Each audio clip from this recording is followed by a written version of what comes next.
guys, welcome back to another episode of Osikoya Speaks. I'm still your host, Wonu Okrika. As you can see, guess it's right. How do we start this? First, make sure you subscribe. Make sure you are subscribed to this channel. You know, Wonu Osikoya. I'm trying to get to 10,000 subscribers. Make sure you subscribe so that I can eat. Okay, and yeah, today, actually, before we introduce our guest. This is Gen Next Season 2. We're starting the new season on Gen Next, and Season 1 was such a success. I had some of the most amazing artists that you could think about. There was Bloody Civilian, there was Cold, Tariq, Majid. There's a bunch of people, and it was great. And today we're starting Season 2 with one of my favorite artists in the last two years. 1 year, 2 years, yeah.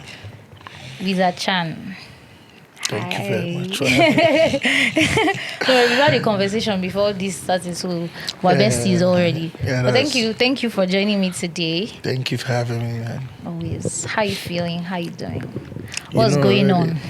I'm not feeling good, but we're here for you. Yeah, he told me that he's really not having a great morning, but he's here today, and I'm happy that he didn't cancel. So thank you for actually putting all that aside and still showing up, because it's important to show up, right? Even on the days when you don't want to. Very important, mostly because of first impression. Yeah, I don't need to have that bad impression. Oh, this guy just cancelled. Oh, me last minute. Like, how can that?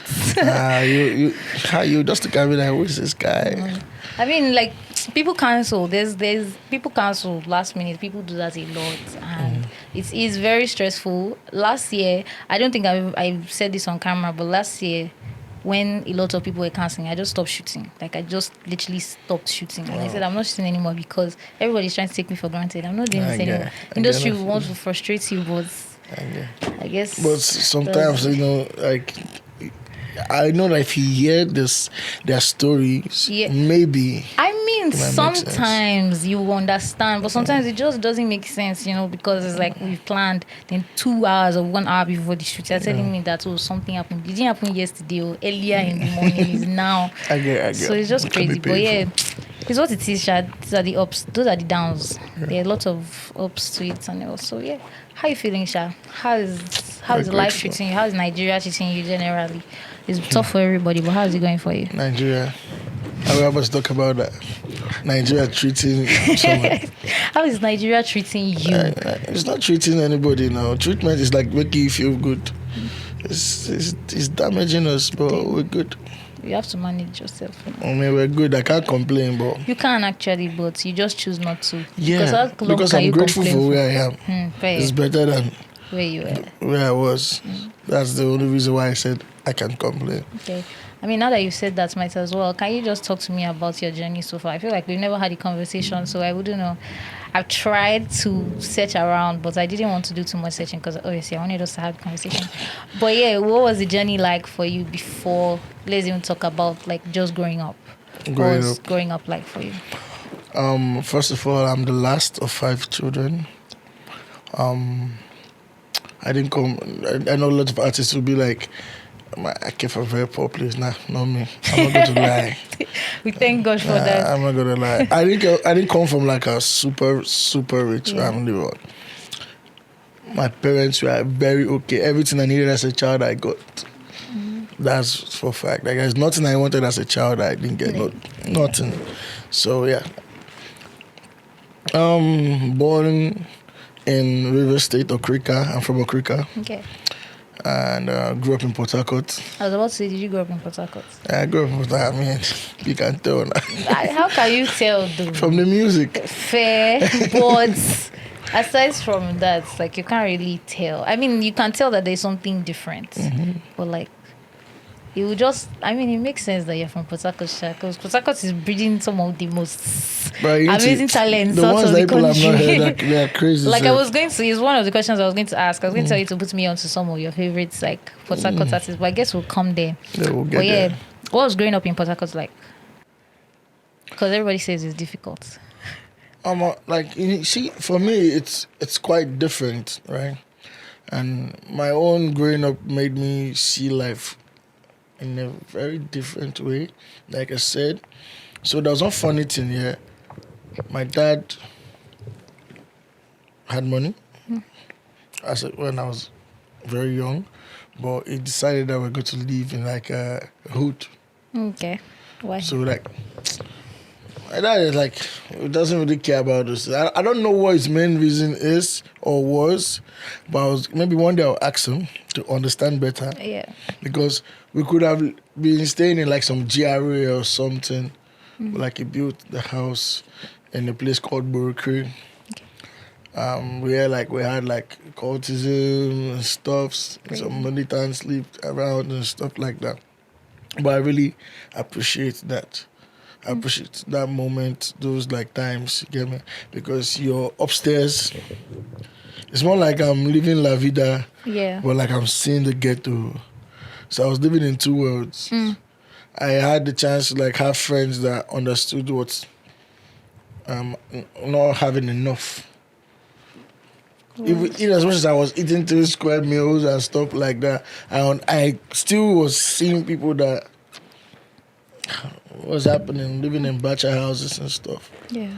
You know, so for me, I really did not have a lot of experience growing up in Port Harcourt, like as a Port Harcourt boy. The way some people come and say, "Oh, we say this thing, we go fight this." I didn't do that because, my dad would always tell you, stay in the house, read your books, go to school. That was the memo. We would come out play football with some kids and stuff like that. Yeah, so Port Harcourt for me was chill because. I mean, I was just living soft life.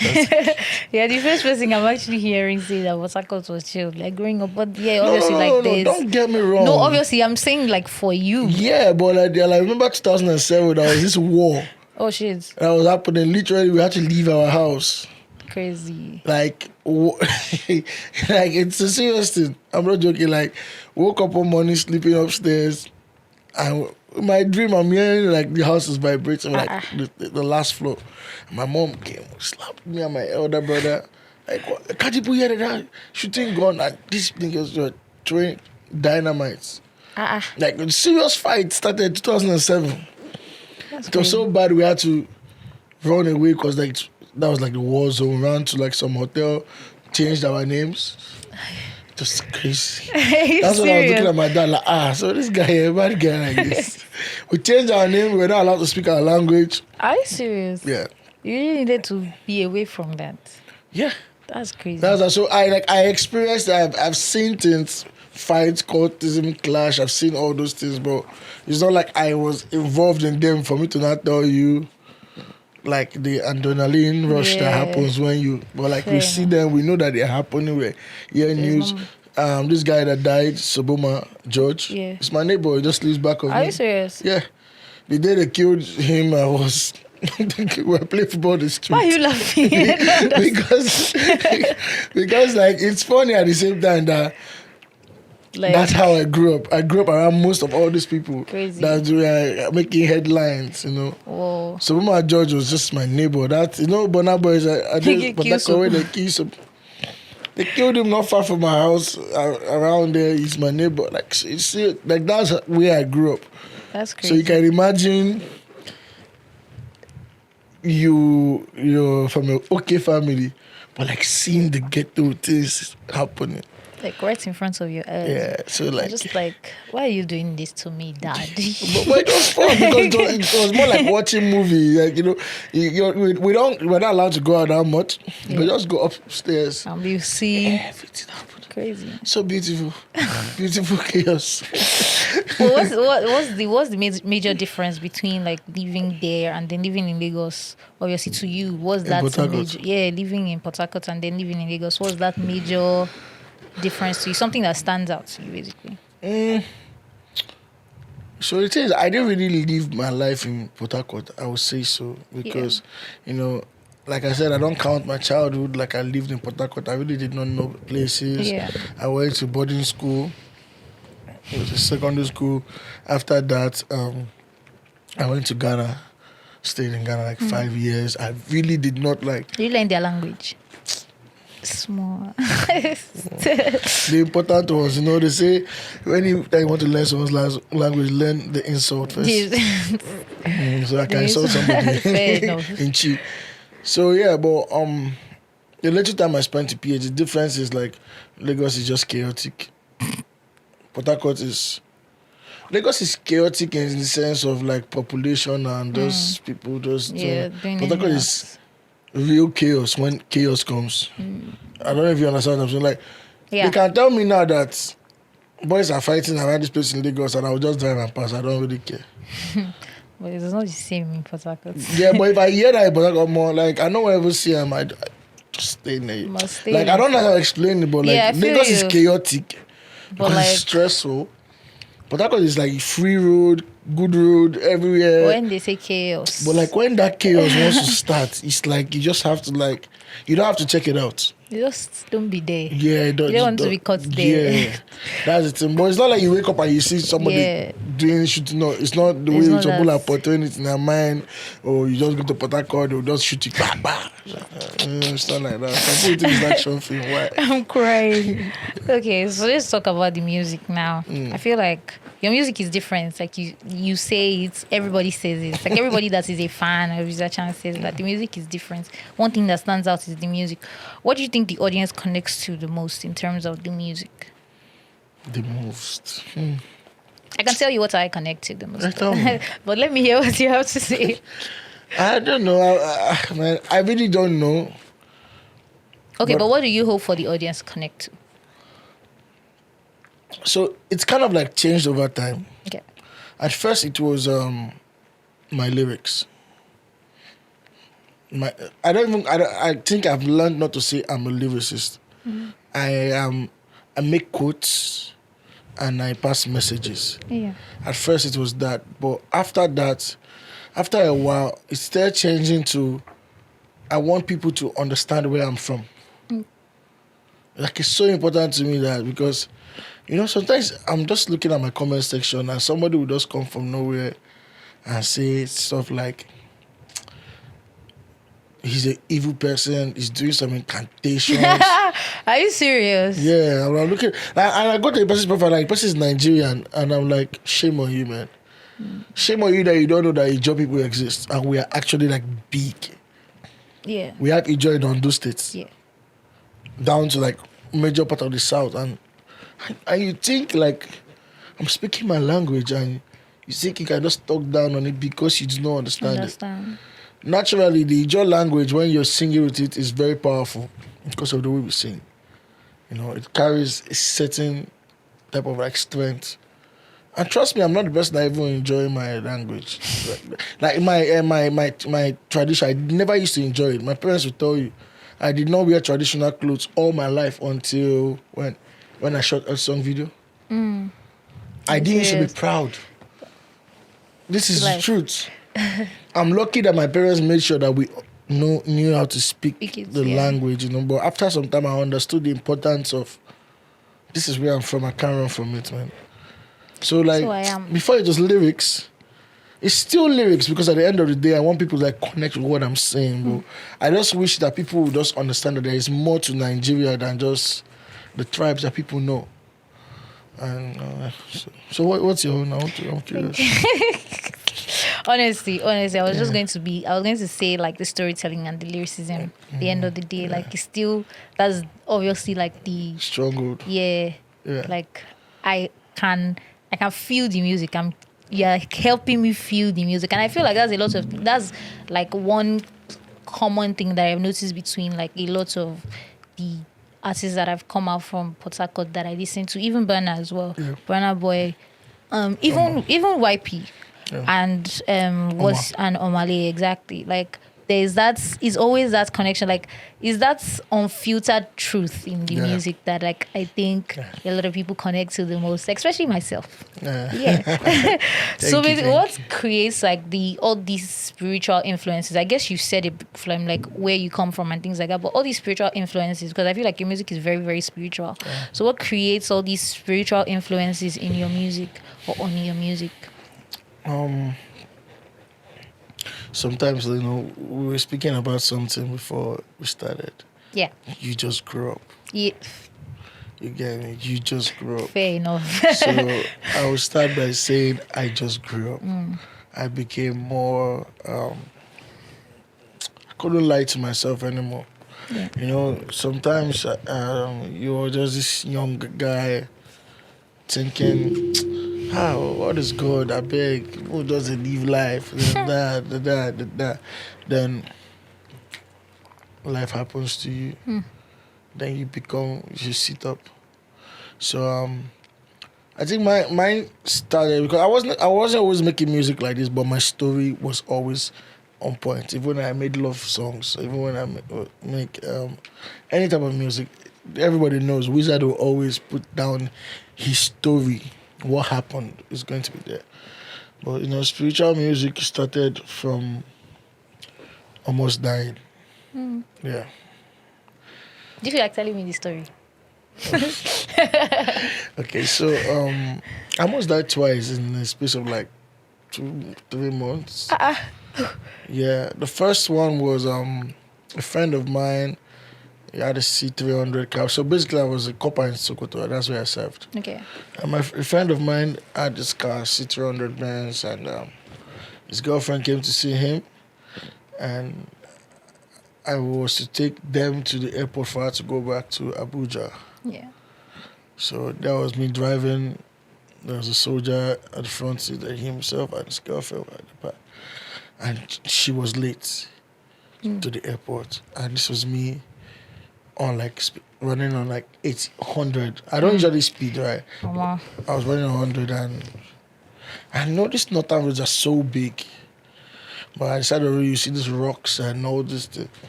Just speeding and one of the back tires just went out. Wow. I'm sure like that mark is still on that road till now.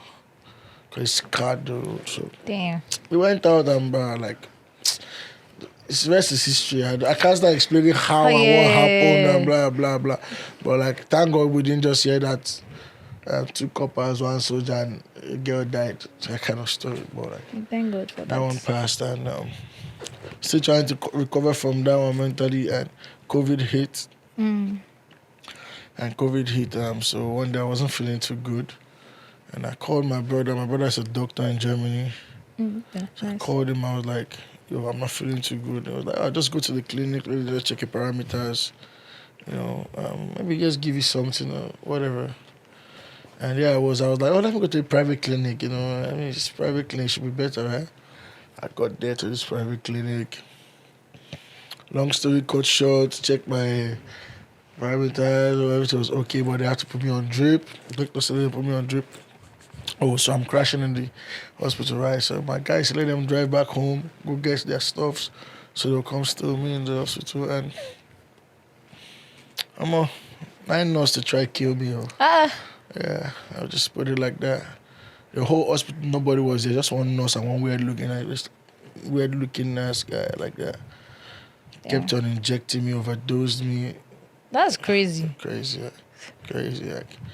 Like, my chest was literally was going at some point. So it was so crazy. Thank God my guys came back. I can't be explaining the story so long, that is the crazy. last Like, thing that happened, she kept on giving me. Last thing that happened, because they kept on trying to call my brother, and this was like 1 a.m., 2 a.m. ish. Yeah. So like everybody was crashing. So we called my brother, and we were calling all our doctor friends. Like when I started having this panic attack, and you know, then one of my doctor friends, Dr. AB, picked up the call and a video call. They're like, Maxwell, they die. You think they have like, what would they do, you know? And they said, turn the camera and let him see. And I turned the camera to me, and this nurse was giving me some injection down there. She was giving like asthmatic drug in my system. And I'm like, and before then, she had like pumped like some certain things in me when this baby ran around. Like, I couldn't move. I was actually, at some point, my guys thought I was dead because I dropped. And I was hearing them cry, Maxwell, don't die, Jesus. Long story, I don't want to go into details of it because it disturbs me sometimes. It's very disturbing. That's kind of crazy. I'm so sorry. It still gives me like I can't go to like hospital. Like if I go to hospitals like this, The trauma is Yeah, crazy. it's still there. I'm so sorry about that. Messed we up thank God a for lot of life. things for me. Like really messed up a lot of things for me, and yeah, it's past now. But you know, at that time, I was like, I saw death in my eyes. I won't lie. Like, I literally believed I was dead that day. Crazy. I actually believed it, but it was sad for me because I felt like, how am I going to die in a foreign land where what are my friends going to explain to my parents? They're going to say these boys, they've used this person for Yahoo. All these Yeah. talks that come Kind of online, talk. those are the things that were bothering me at that point in time. You know, I was felt like, oh man, I'm too young. I don't even have a family of my own. Because I'm always like this family guy. I want to have, I don't That's have a kid. I nice. don't have anything. I haven't achieved anything. Like those were the thoughts that were running through my mind at that moment. And when I started getting myself, because it took me like over like 2 months before like the drugs started wearing off my body Shit. properly. And I said, I just was like, okay, what's to this life than just to say your truth? Just say. People like I could have just died that day and you will have never known with a Chan. So while I'm still here, I will just say anything I like. But I yeah, respect it. I will just say anything I Honestly. like. If I feel like this is wrong, I will say it in my music. I will never come online to talk. Everybody know me. Yeah. I don't like that online thing. My But music. I would put it through my music. I like giving the advices I feel like I can give. Sometimes, you know, there's some things that speaks to you in your ears. I'm not going to go into there. People come to my comment section and come and say that we said it again. So, but spirituality is something that I kind of like found myself inside. I can't explain it to anybody. It's just what it It's is. just what it is. My choruses I sing in my language, I don't write them. Okay. They just come. They just come. I can't explain it. It just comes. He's here. You can ask him if I want to record that. Most of the time, I'll tell everybody to leave the studio. Why? So you can just have your space. Yeah, And be in your own zone. I call it teme. Like it's teme, basically. Like it's called spirit. Teme in my language means spirit. So like I feel like there's an aura. Yeah, it just comes with it. So That's nice.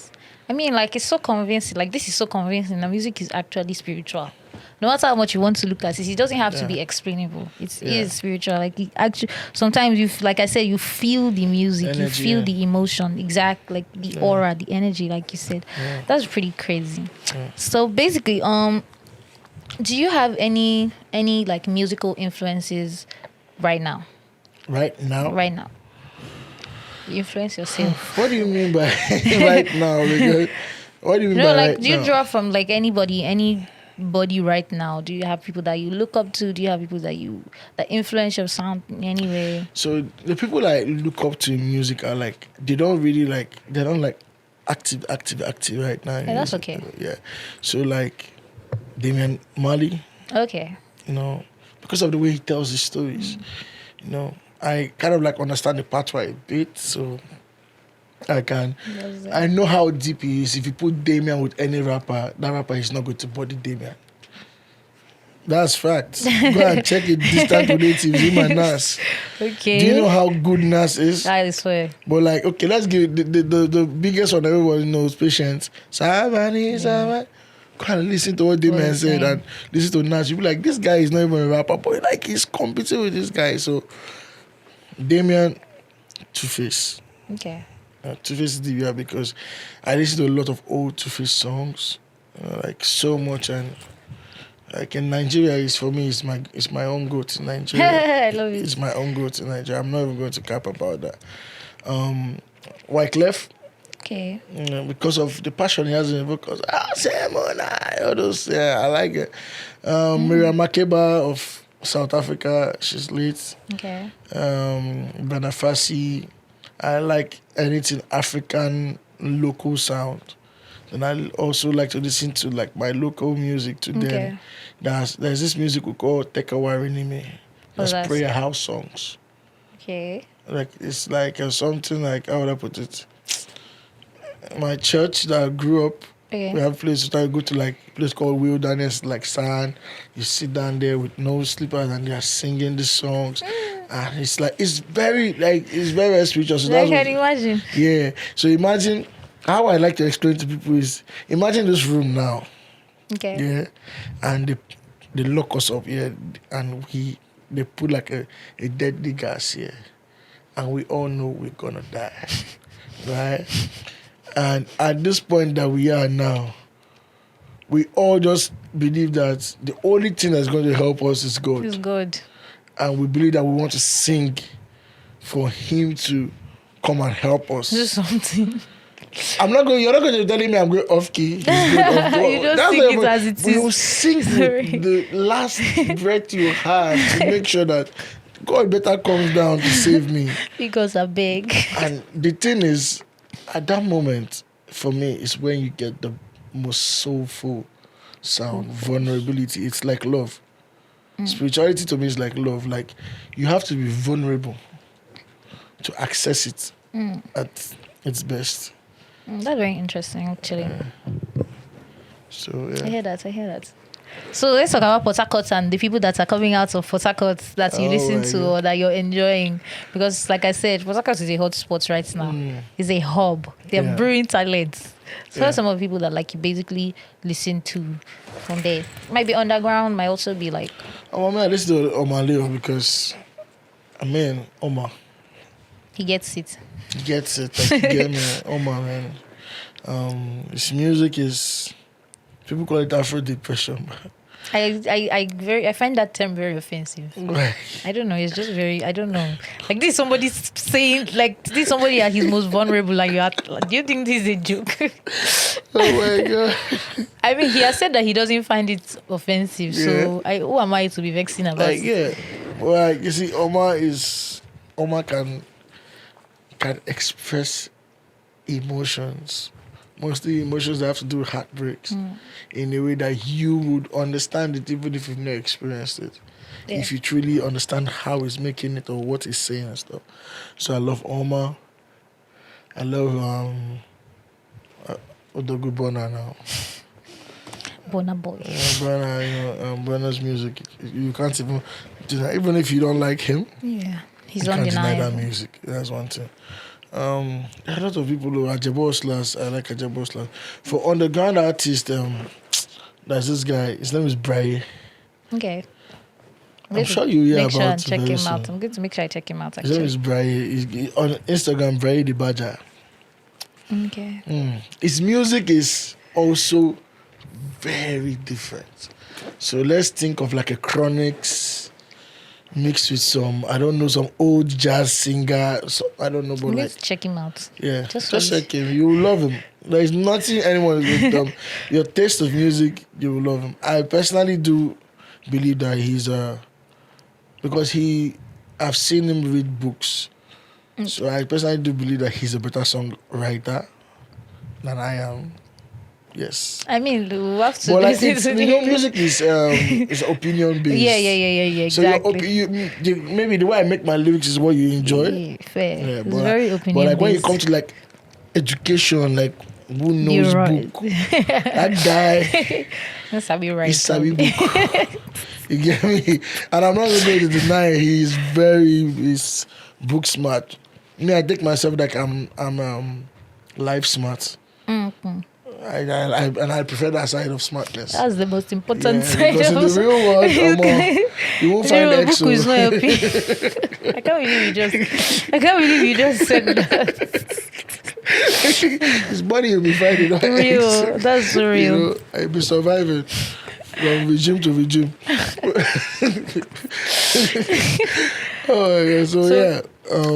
Who again? See, the thing is that Port Harcourt was like beautiful artists, and one thing about Port Harcourt is that you never know what to expect from the next kind of person that's coming out. I mean, you can go down from Duncan Mighty. I also love his music. It's one of my inspirations. I have his vocal texture too. You can go from Duncan Mighty. You can go to Burna Boy, different. Yes. You can go bring Omale, different. Ajabos, different. Dandizi, different. Me, different. Completely like we don't... the diversity Yeah, is there's no such thing. You don't see two type of people coming out from PH, if you notice it. Yeah. So whoever is coming out next from Port Harcourt, that person will be another breed. I can assure you. I'm patient. Like I'm ready to see what can come out of Port Harcourt. And because I feel like I always say that we've not scratched the surface of Afrobeats, like Afro pop, and what exactly our Nigerian music is. We've not even scratched the surface. Yeah. So by the time I'm saying Port Harcourt is a hotspot, by the time it becomes like a proper hotspot, it's going to be undeniable. Then have you ever imagined states that nobody knows what's happening? Exactly. There? Like look just at January. Like who would have thought what's his name? Charlie Poppy from Edo and like what Edo State is doing now. Crazy. Charlie Poppy, Desiree, all of them. Rema. You understand? Crazy. But like, so I've stayed in Sokoto before. I know the kind of talents are in Sokoto. From Jazla to Dino Z to Skido. There are some people that I'm genuinely looking like, if these guys come out, there'll be problem. Serious problem. You get me? So like, we know Port Harcourt that has that spotlight on it, but I'm sure there are states that might probably be even more wicked than PH. But like, let's give it to PH for now. Let's give it to PH for now. So Earth Song was basically that song that really puts the eyes on you and that spotlight on you, and people started to notice that okay, there is somebody like this in this industry. So I want to ask, like, what's one I want to call it a revelation, but what's one revelation that you had that basically changed like your narrative about what the music industry was before you actually had that, and after, obviously up till now? Like what has been different? You thought it was like this, but it's really, really not like that. Come again with the question. Okay. So, Earth Song, people started to know you because of a song, because of this particular song. Yeah. What's one thing you thought what would have happened, or I want to call it a revelation, as I said, was one thing that's basically you thought was something, but it's really not as it seems anymore? In the industry? Yeah.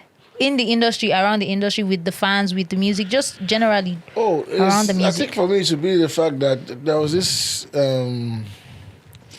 mentality that music like mine cannot blow in Nigeria. Or they don't really listen to them, or they don't. Nigerians say they like good music. I did believe it. I used to think it was true. But after coming out and seeing the response from people, they actually do like it. But the thing is that the people that are dominating now are doing a certain level of work. Like, I was thinking about something today. I was saying, if I come to you now and you tell me you don't know me, it's my fault. If I come to you and you tell me you know me and you don't like my music, it's your fault. Yeah. You get me? Okay. So I don't believe that. Like, I used to have this mentality that, it's like these people don't like to listen to lyrics. It's a lie. They do. They do, like Nigerians do. The thing is that it's not what is in their front right now. Yeah.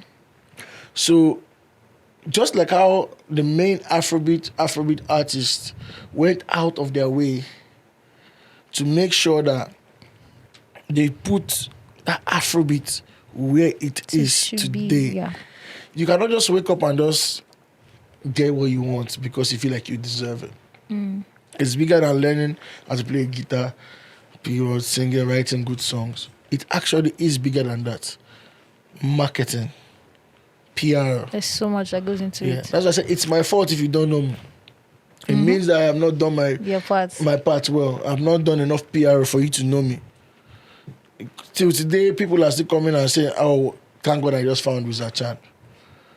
I'm trying to do my part. I have not done enough. I won't lie to you. You get me? I have not done enough. I'm not done up to like 2% of what I am supposed to do, PR wise. There are reasons why, financial reasons and this and that. Yeah. But like, you can do more. So my mindset was, people don't listen to our kind of music, but it's a lie. Just because we are not the forefront right now of what Nigerian music is being exported outside. Yeah. So we have to just keep trying until we have investors that can invest in someone like me or like any other person and be like, okay, we believe you. Here's a big budget. Here's a $1 million budget. Push your P. You get me? Because it's all marketing at the end of the day. For you to know anybody, do you know the amount of PR marketing, yeah. Let's not lie. Twitter is a good PR hub. Yeah. Instagram, it's a good Still PR marketing hub. Those are like, for me, like the biggest. Mostly Twitter. You have to like get influencers. They are very important. For me, they're the most important side of like musicians. These are the influencers. Without them, I don't know how easy it's going to be. I mean, maybe we'll find a way, but like I know how important it is for you to like have like that PR around influencers, people that have influence on different people, because there's only a good amount of people that you have. Yeah. So I come here, I want to tap into your fan base. I can try to get you to post my stuff and talk about my stuff. Get him to post my stuff. That's me spreading. And if you have 1 million people, maybe I can get like 100,000 to come to my side. Share. They call it share update. You take from me, I take from you, and that's that's it. We just need to. If you're not doing music, what you have been doing? Oh my God. Maybe it's cooking. Are you serious? Yeah. You have to cook. Yeah. Interesting. Family of a chef. My mom is a chef. Okay, that's fair enough. Are you doubting me? No. I want cooking competition in Sokoto camp now. Are you I was sure? only boy, yeah. You're the only boy in the something. In the Plateau 3. Anybody Sokoto 2019, they will tell you. And you won. Yeah. Okay. I agree. I'm not fighting with you. So people say that I want to ask about your opinion on this. People say that music is something that you have to dedicate your entire life to. Yeah. Do you agree? Yes. Is that something that you've always known, or you've always known that? Always known it. Like, what do you think music is? Music is your life. It's your life. I started making music. I started going to studio 2011. I blew up in 2022. It's my life. Music had never paid me till 2023. I spent every single money I've made in this life on music. That's it's my life. Even times where I was so frustrated, I'm like, I not do it again. I couldn't leave it. In fact, that time you're saying you're not going to do it again. That's like the best songs come to you. That's when like the best song come, the best melodies they come to you, they speak to your ears. That's where all your angels and all your demons will come to you and be like, Alpha, you go do this. Listen here, you come Alpha, hear this melody here, they'll sing them. Am I? You will hear it, you can't sing it, you're just whining yourself. Anybody that truly loves music was never really a musician. Maybe he was looking for something there, like something apart from maybe money or fame. That's not you being a musician. Musicians are like vast. We have instrumentalists, producers. Artists. We can't leave it. That's the truth. And for me, I have this mentality that I'm looking for money because I need to make sure my family is good. And I'm also talking about my immediate family that I'm going to build. Yeah. Wife, kids, whatever, But I know one thing is that I just have to keep making music. And the money will come. I don't have to bother about if music is going to make me popular enough or whatever. The moment I'm bothering so much about it, then I'm never going to get it right.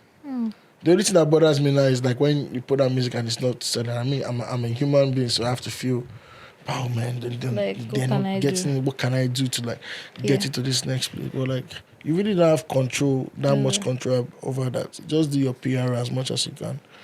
I hope that, it gets to the right ears. Ancestors will just put it to the right ears.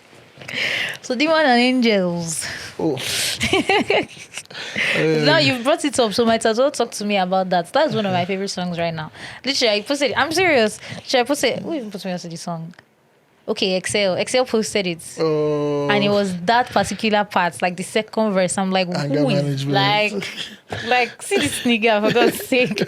I literally I ran because I knew that you were putting out music soon because I had spoken to somebody about that. And he said that and the song came out recently and I saw it on Excel. So I'm like, yeah. That's the way. And since then, I think I've listened to it every single day since I heard that snippet, since I watched that video. All right. So one of my favorite songs. Let's talk about it. Yeah.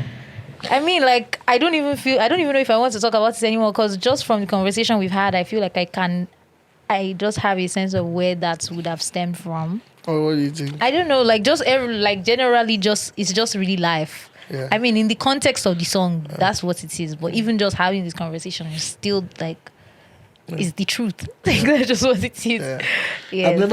I've never said what I've not experienced in my song before. So if you really want to know what Wizard is going through, just listen to the lyrics.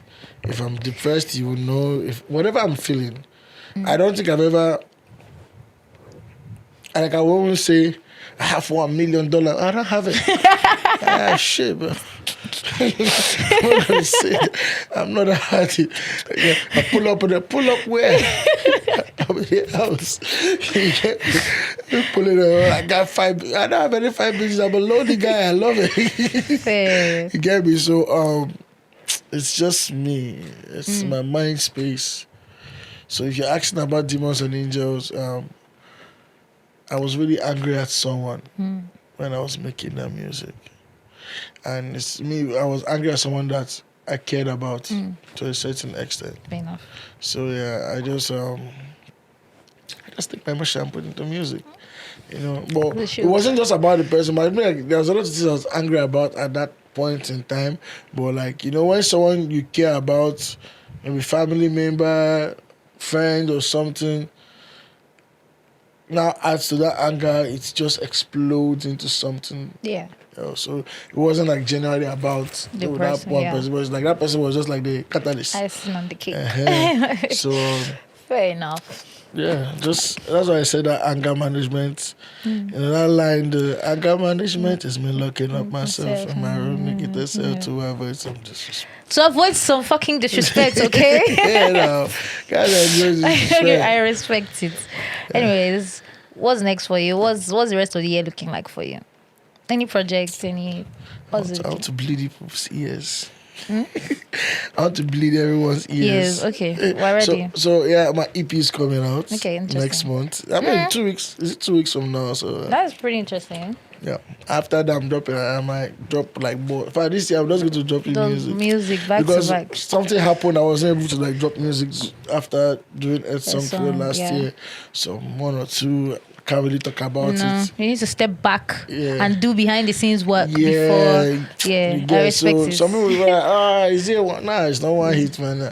I don't even do hits. I just make music. You guys, like hits. drops mic. Yeah, I don't do hits. I don't go to the studio to say I want to make a hit. I want to make it. No, I'll just go there and say my problem, and I know that somebody's facing that problem somewhere else. And if that should get to that person will be like, Wizard is saying my problems.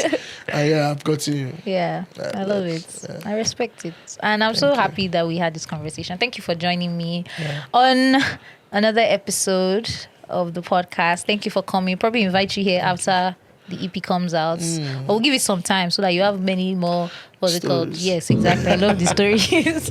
Thank you guys for joining me on another episode of Osikoya Speaks. This is Gen Next episode 1, and I'll see you guys later. Bye.